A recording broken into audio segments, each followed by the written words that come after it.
Hello दोस्तों, आज के वीडियो में हम लोग बिहार बोर्ड 10th क्लास के लिए जो मॉडल पेपर जारी किया गया है उसके ऑब्जेक्टिव के आंसर को देखेंगे।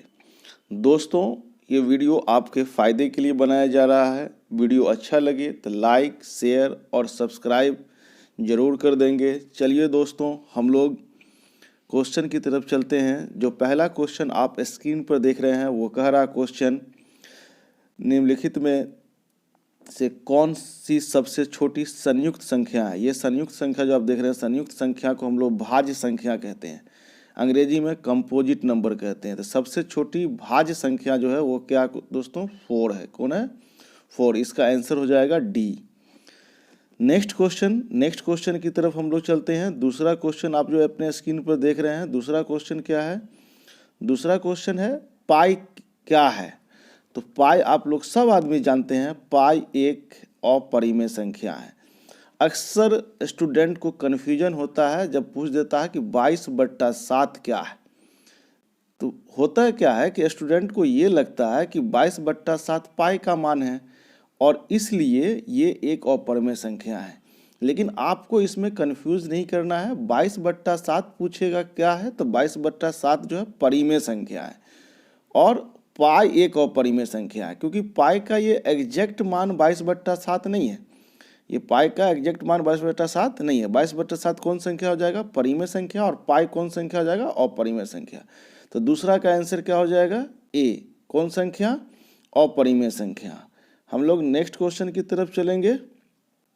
तीसरा क्वेश्चन जो आप देख रहे होंगे अपने स्क्रीन पर, तीसरा क्वेश्चन क्या कह रहा है? निम्नलिखित में से कौन अपरिमेय संख्या, ये तीसरा क्वेश्चन है। निम्नलिखित में से कौन अपरिमेय संख्या है? तो चलिए इसका ऑप्शन देखिए क्या क्या है। ऑप्शन में पहला है √3/12। देखिए √3/12 जो आप देख रहे हैं, आप इसको तोड़िए।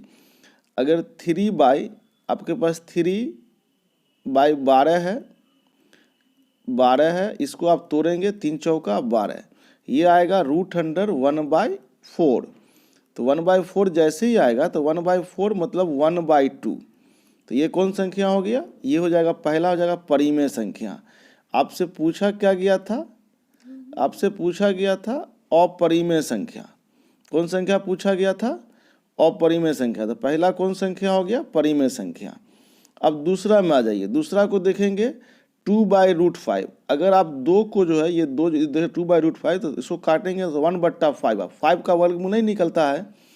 जिसका रूट से बाहर नहीं होगा वही अपरिमेय संख्या होगा। तो ये जो क्वेश्चन आपका था तीसरा, इसका आंसर हो जाएगा बी, √100 2/5। क्योंकि 7 से 7 को भाग देंगे 1 आएगा, 1 का वर्गमूल 1 होता है, ये परिमेय हो जाएगा। और √2 को √2 से गुना करेंगे तो ये आपको 2 आएगा, तो ये भी परिमेय हो जाएगा।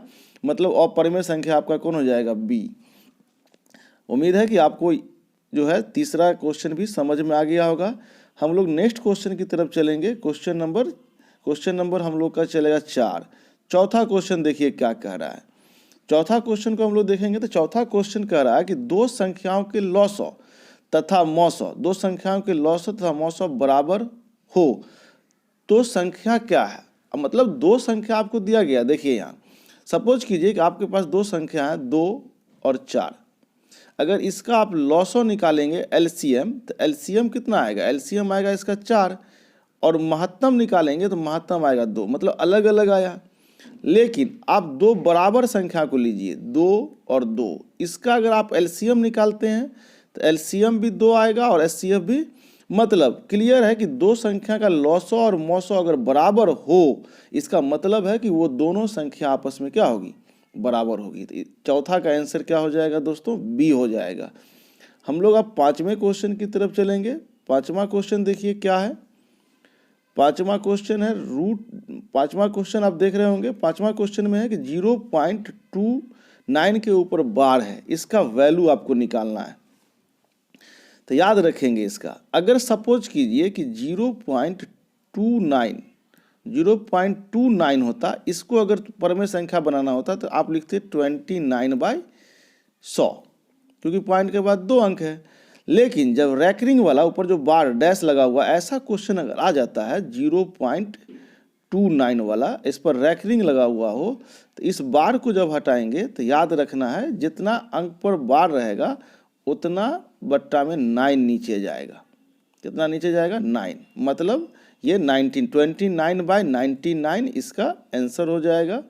क्या आंसर हो जाएगा? 29/99। आप इसका आंसर करेंगे 29/99 डी, इसका आंसर हो जाएगा। चौथा का आंसर हो जाएगा डी, सॉरी पांचवा का आंसर हो जाएगा डी। अब हम लोग छठा क्वेश्चन को देखेंगे, जो आप देख रहे होंगे यहाँ छठा क्वेश्चन। छठा, आइए छठा में इसका मान निकालना। तो देखिए 1 जैसे है वैसे रहेगा, माइनस साइन 60 का मान आप क्या जानते हैं? √3/2, इसका स्क्वायर कर दीजिए। तो इसको आप सॉल्व करेंगे तो ये आ जाएगा आपको 1 - 3/4। इसका आप एलसीएम लो, एलसीएम लोगे तो 4 एलसीएम होगा, 4 - 3, 3, 4 - 3, इसका हो जाएगा वैल्यू 1/4। क्लियर है दोस्तों? इसका आंसर कितना हो जाएगा? 1/4, 1/4। आइए 1/4 को अगर हम लोग देखेंगे तो 1/4 देखिए, ए में 1 है, बी में 2 है। नेक्स्ट पेज में देखते हैं इसका हम लोग। देखिए सी में 1/4 है, तो इसका आंसर हो जाएगा, छठा का आंसर हो जाएगा सी। छठा का आंसर क्या हो जाएगा? सी। छठा का आंसर सी, 1/4।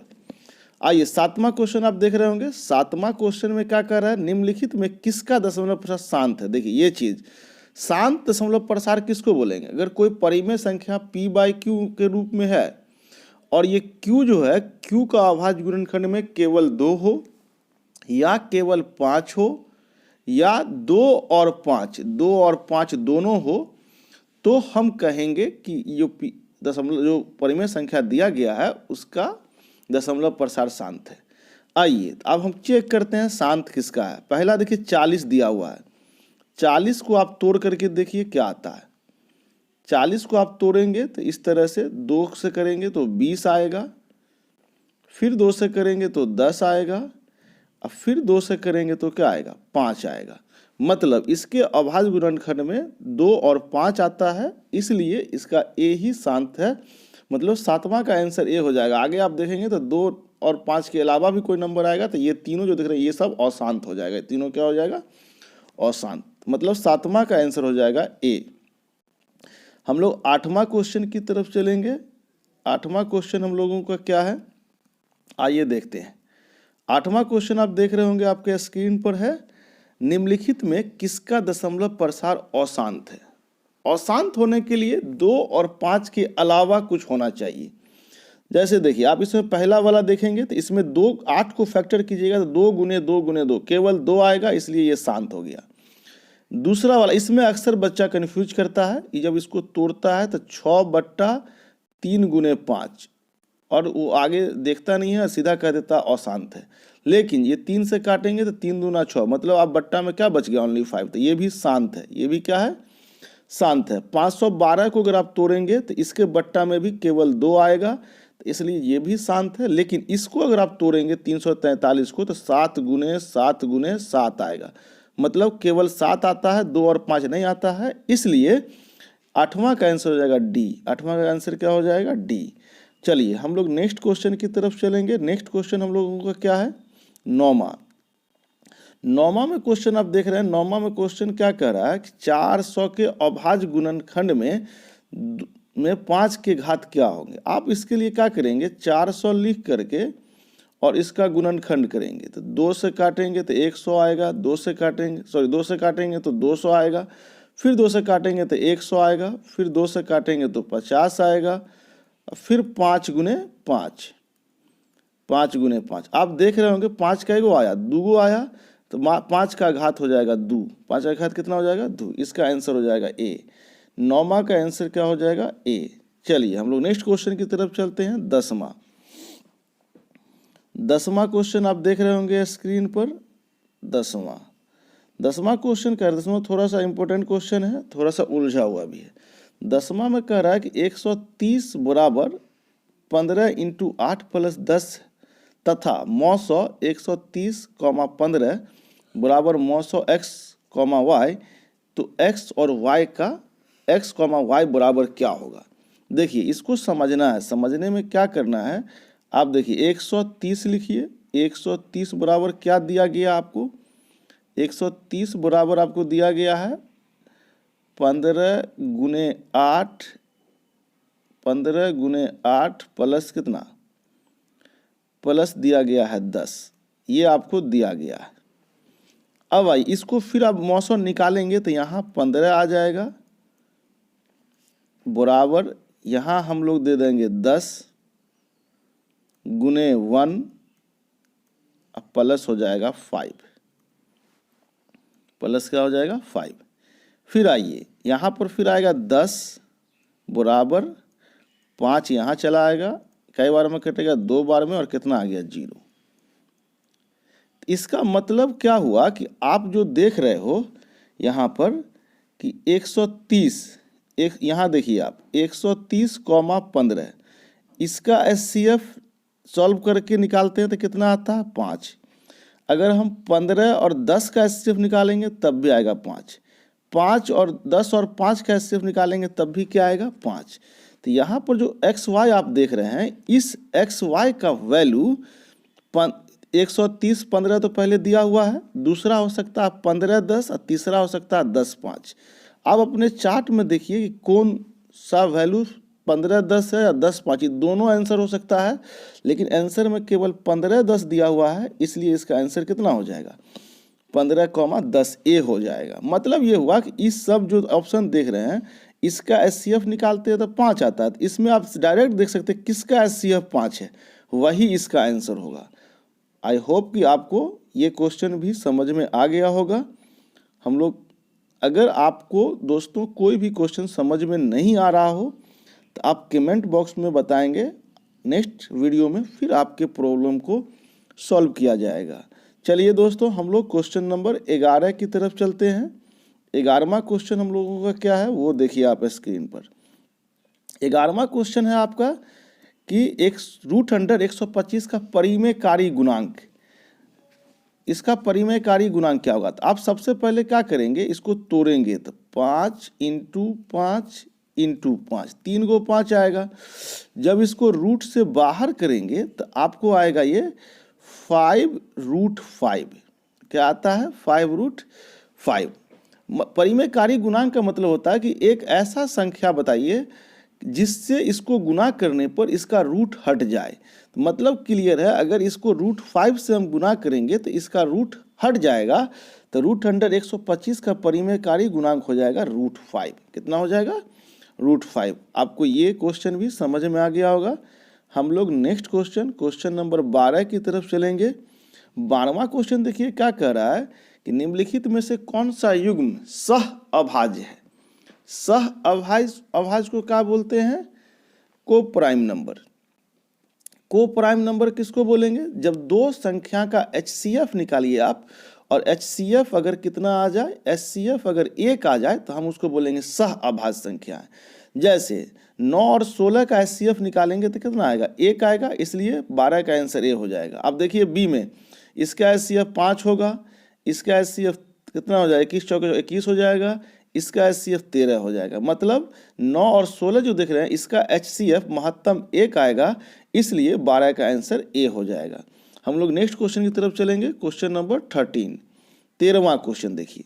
13वां क्वेश्चन आप यहाँ देख रहे होंगे कि रैखिक बहुपद में शून्यकों की संख्या होती है। तो याद रखना हमेशा रैखिक बहुपद का जो है ज़्यादा से ज़्यादा एक शून्यक हो सकता है। कितना शून्यक हो सकता है 1। 13 का आंसर हो जाएगा आपको C 1। अगला क्वेश्चन चलते हैं, क्वेश्चन नंबर 14। 14 क्वेश्चन देखिए आप बोर्ड स्क्रीन पर देख रहे होंगे। बहुपद x-1 का शून्यक है। जब भी आपको इस तरह का कोई क्वेश्चन शून्यक के लिए पूछेगा तो जो आपको दिया गया है ना, जैसे देखिए x-1 दिया हुआ, इसको आप 0 कर लीजिए तो x बराबर क्या आता है, तो x बराबर आपको आ जाएगा 1। x बराबर क्या आ जाएगा 1, तो इसका आंसर हो जाएगा A। 14 का आंसर क्या हो जाएगा A। हम लोग 15वां क्वेश्चन देखेंगे। देखिए 15 क्वेश्चन क्या कह रहा है, 15 क्वेश्चन को अगर हम लोग देखते हैं, 15 में किसी द्विघात बहुपद के शून्यक यदि -4 एवं 7 हो तो द्विघात बहुपद होगा, क्या होगा। तो अब देखिए आपको शून्यक दिया हुआ है, तो जब भी इस तरह का क्वेश्चन आएगा तो आपके पास क्या करना है आपको कि इसमें एक को अल्फा मान लीजिए और दूसरे को आप बीटा मान लो। मतलब मेरे कहने का हुआ कि अल्फा बराबर हो गया आपको -4 और बीटा -4, अब बीटा बराबर हो जाएगा आपको 7।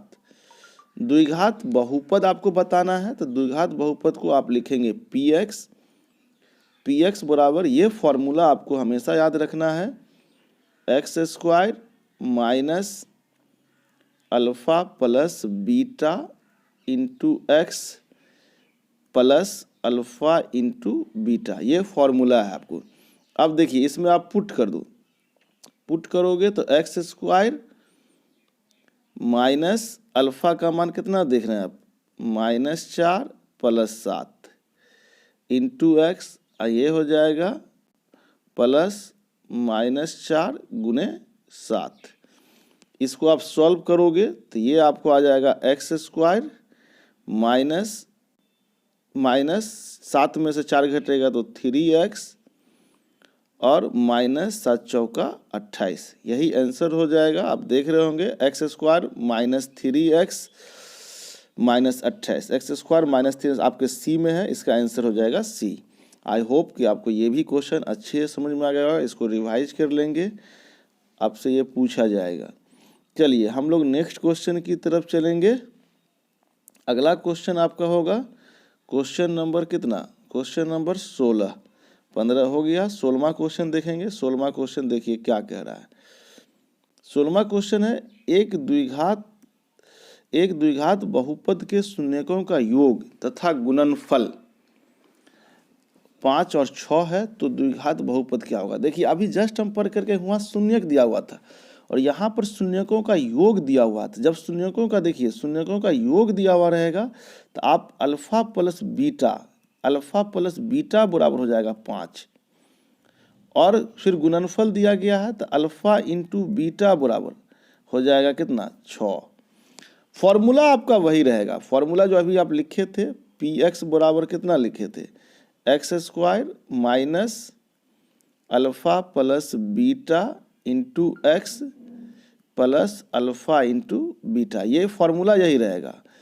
अब यहाँ पर क्या करना है, डायरेक्ट अल्फा प्लस बीटा की जगह 5 पुट कर दीजिए, तो ये हो जाएगा x² माइनस 5x और उधर कितना है 6, ये आपका आंसर हो जाएगा। x² माइनस 5x प्लस 6 मतलब बी आंसर हो जाएगा। कौन आंसर हो जाएगा, बी। उम्मीद है कि आपको ये क्वेश्चन भी समझ में आ गया होगा। हम लोग क्वेश्चन नंबर कितना 17 में चलेंगे। 17वां क्वेश्चन देखते हैं क्या है, बहुत ही आसान क्वेश्चन है। यदि एक बहुपद आपको देख रहे हो यहाँ के शून्यक अल्फा बीटा हो तो अल्फा इंटू बीटा का मान निकालना है। तो देखिए अल्फा इंटू बीटा बराबर क्या आप जानते हैं, अल्फा इंटू बीटा बराबर होता है c/a। क्या होता है, c/a। तो c का मान देखिए यहाँ a का मान 1 है, y के साथ कुछ नहीं है तो 1 है यहाँ पर, b का मान 6 है और b का मान -6 है और c का मान 8 है।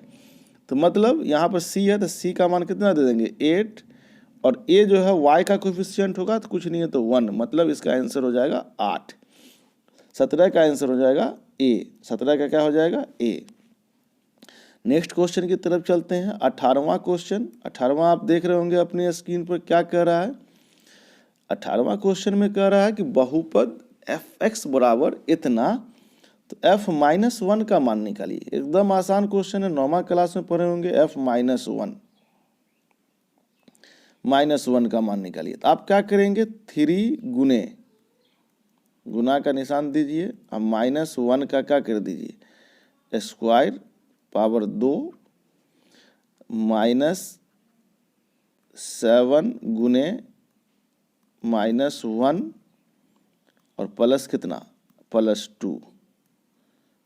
इसको सॉल्व करेंगे तो ये आपको हो जाएगा 1 का स्क्वायर -1 का स्क्वायर +1, 3 इकाई 3 माइनस +7 और ये हो जाएगा +2। 7 3 10 और 2 कितना हो रहा है 12 मतलब बी का आंसर हो जाएगा 12। 18 का आंसर आपको क्या हो जाएगा 12। आप इस तरह से इसको सॉल्व कर लेंगे। चलिए नेक्स्ट क्वेश्चन चलते हैं 19वां क्वेश्चन आप देख रहे होंगे अपने स्क्रीन पर। 19वां क्वेश्चन क्या है, बहुपद एक्स स्क्वायर माइनस 3 के शून्य क्या होगा। आइए, ऐसा कुछ शून्य वाला क्वेश्चन लगातार बताया जा रहा है। अगर ऐसा होता है तो आप क्या करेंगे, आप इसमें इसको सबसे पहले आप इसको 0 कर लेंगे। x का पावर 3 माइनस 3 बराबर कर देंगे 0, या करके या एक्स स्क्वायर बराबर हो जाएगा +3 या x बराबर ±√3। यही आंसर हो जाएगा +√3 और -√3। इसका आंसर हो जाएगा 19 का आंसर हो जाएगा बी। उम्मीद है कि आपको ये क्वेश्चन भी अच्छे से समझ में आ गया होगा। अब हम लोग नेक्स्ट क्वेश्चन में चलेंगे, क्वेश्चन नंबर 20वां क्वेश्चन देखते हैं। निम्नलिखित में से कौन 6x - 2y बराबर 0 फिर है 10x + 2y बराबर 32 का हल है। देखिए, इसका हल निकालने का सबसे पहला तरीका तो ये देखिए, 2 - 2y और +2y दोनों समीकरण को अगर आप जोड़ेंगे यहाँ पर इसको और इसको, तो इससे ये कट जाएगा। तो -2y से 2y कट गया। अब आइए जोड़िए, 10 और 6 कितना x, ये आ गया आपको 16x और इधर हो जाएगा 32। तो अब x बराबर कितना होगा, 16 दूना 32, 2 आएगा कट के, x का मान 2 आ गया। अब x के मान को आप इसमें पुट कर दो, इसमें पुट करोगे ये वाले में, तो आप देखो क्या आएगा, 6 दूना 12 और ये बराबर 2y, तो y बराबर हो जाएगा 6। y बराबर कितना हो जाएगा, इसको काटेंगे तो 6 आ जाएगा। यहाँ इसको काटे थे तो 2 आ गया था। मतलब ये x का मान 2 और y का मान 6। इसका आंसर हो जाएगा आपको b। आप डायरेक्ट भी पुट करके देख सकते हो। ये वाला मान जो है यहाँ पुट करेंगे 6 दूना 12 और ये वाला मान को यहाँ पुट करेंगे 6 दूना 12, 12 - 12 क्या आ जा रहा है, 0 आ रहा है। ऑप्शन से भी आंसर को बना सकते हैं। तो 20 का आंसर आप समझ में आ गया होगा आपको। हम लोग क्वेश्चन नंबर 21 की तरफ चलेंगे। 21वां क्वेश्चन देखिए, बहुत ही इंपॉर्टेंट क्वेश्चन है। क्वेश्चन कह रहा है ये समीकरण और ये समीकरण समांतर है तो p का मान क्या होगा। देखिए, जब भी समांतर रहेगा तो फॉर्मूला क्या जानते हैं आप, a1/a2। कलम ठीक से चल नहीं रहा, आप आवाज़ सुनिए। a1/a2 लिखा गया है और दूसरा होता है b1/b2 और फिर होता है c1/c2। समांतर रहेगा तो आप याद रखेंगे a1/a2 बराबर b1/b2 और नॉट इक्वल टू c1/c2 होगा। मतलब c1/c2 बराबर नहीं होगा। अब आइए वैल्यू पुट कीजिए, तो यहाँ a1 की जगह 4 और यहाँ देखिए a2 की जगह 12। इसी तरह आगे बढ़ेंगे, इधर हो जाएगा p b1 की जगह पर और इधर b2 की जगह पर हो जाएगा 9 और नॉट इक्वल टू इसकी जगह पर चलेंगे तो 6 बट्टा कितना आ जाएगा 15। आपको p का मान निकालना है तो आप केवल ये दोनों को देखेंगे, ये दोनों को, यहाँ 9 है, इसको काट दीजिए, 4 तिया 12, यहाँ पर आ जाएगा 1। मतलब आपको बच गया कितना, 1/3 बराबर p/9। इसको आप सॉल्व करेंगे तो 9 बराबर हो जाएगा 3p और इसको काटेंगे, p बराबर हो जाएगा 9/3, 3 तिया 9। मतलब कितना आंसर आ गया, 3 आ गया। तो 21 का जो ऑप्शन होगा 21 का, ये देखेंगे अगला पेज में, 21 का ऑप्शन जो हो जाएगा 3 आंसर हो जाएगा बी। उम्मीद है कि आपको क्वेश्चन नंबर 21 अच्छे से समझ में आ गया होगा। अब हम लोग 22 क्वेश्चन में चलेंगे। 22वां क्वेश्चन क्या कह रहा है वो देखते हैं। देखिए 22वां क्वेश्चन भी इसी तरह का क्वेश्चन है। क्या कह रहा है क्वेश्चन, समीकरण निकाय इतना और इतना के अनगिनत हल हो तो k का मान क्या होगा। तो फिर यहाँ फॉर्मूला a1/a2 बराबर b1/b2 और बराबर c1/c2 वाला यूज करेंगे। तो देखिए यहाँ पर x के साथ कुछ नहीं है तो यहाँ पर 1 है और दूसरा में देखिए x के साथ कुछ नहीं है तो x के साथ 5 है, तो a1/a2 हो गया 1/5। फिर आइए अगला चलेंगे, y के साथ पहला में 2 है और दूसरा में y के साथ देखेंगे क्या है, y के साथ k है तो 2/k। और तीसरा आएंगे तो तीसरा में 3 कितना आएगा 15। अनगिनत हल बोला है इसलिए ये तीनों a1/a2 b1/b2 और c1/c2 आपस में बराबर होगा। हमको मान निकालना k का ये 2 लिखा हुआ यहाँ पर, तो आप इस दोनों से निकाल लो या ये दोनों सेम ही आएगा। आप अगर इसको गुना करते हो तो k इकाई k और इधर हो जाएगा 5 दूना 10, यही इसका आंसर हो, k बराबर 10। ये 22 का आंसर हो जाएगा डी। हम लोग आगे बढ़ेंगे क्वेश्चन नंबर 23 में। 23वां क्वेश्चन अगर आप देखेंगे तो 23वां क्वेश्चन में क्या कह रहा है कि निम्नलिखित में से कौन द्विघात समीकरण है, यही क्वेश्चन है। तो द्विघात समीकरण बोलते किसको है, वैसा समीकरण जिसमें x का पावर 2 मतलब जो वेरिएबल होगा उसका हाईएस्ट पावर कितना होगा, हाईएस्ट पावर 2 होगा, तो हम उसको द्विघात समीकरण बोलेंगे। तो ये वाला समीकरण आप देखेंगे ये वाला, तो इसमें पावर 3 दिखाई दे रहा है इसलिए ये द्विघात समीकरण नहीं है। अब आते हैं नेक्स्ट क्वेश्चन की तरफ। क्वेश्चन नंबर आप देखिए बी वाला में देखिए अगर इसको आप तोड़ेंगे तो x² आएगा प्लस 4x आएगा प्लस 4 आएगा, इधर 3x है तो x² तो रहेगा ना। तो बी वाला जो है इसमें इसको सॉल्व करने पर x² आएगा, इसलिए इसका आंसर बी हो जाएगा, बी द्विघात समीकरण होगा। तीसरा वाला जो है, तीसरा वाला देखेंगे यहाँ 2x² है और जब इसको इससे गुना करेंगे तो ये भी 2x² हो जाएगा, तो 2x² 2 से कट जाएगा तो x² वाला टर्म खत्म हो जाएगा, इसलिए ये द्विघात समीकरण नहीं है। चौथा वाला देखिए, चौथा वाला को जब एलसीएम लेकर के यहाँ गुना करेंगे तो ये 8x³ हो जाएगा, इसलिए द्विघात समीकरण नहीं है, इसलिए 23 का आंसर हो जाएगा बी। 23 का आंसर क्या हो जाएगा बी। चलिए नेक्स्ट क्वेश्चन की तरफ चलते हैं। क्वेश्चन नंबर 24 अब चलेंगे तो 24 देखिए क्या कह रहा है। 24वां क्वेश्चन में कह रहा है कि द्विघात समीकरण इतना का मूल क्या होगा। मूल निकालने का फॉर्मूला आप लोग पढ़े होंगे, क्या होता है -b plus minus √100 b² -4ac। ये फॉर्मूला आप लोग पहले से जानते हैं।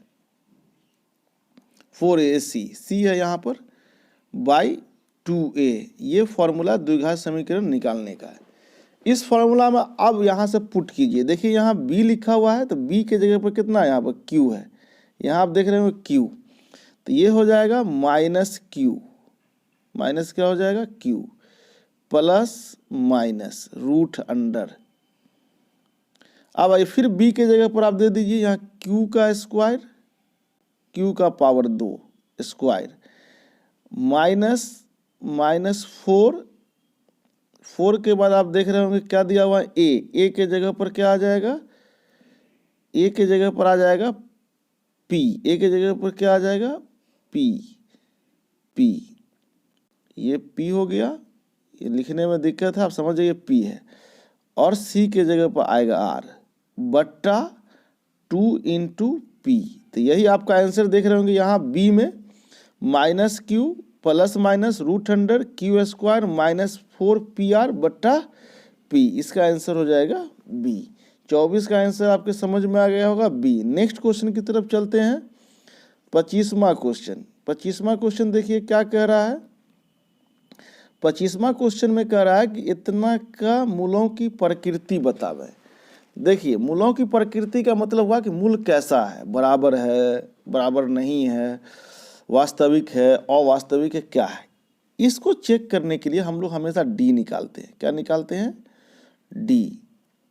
और डी का फॉर्मूला होता है, ये फॉर्मूला याद रखिए, b² -4ac।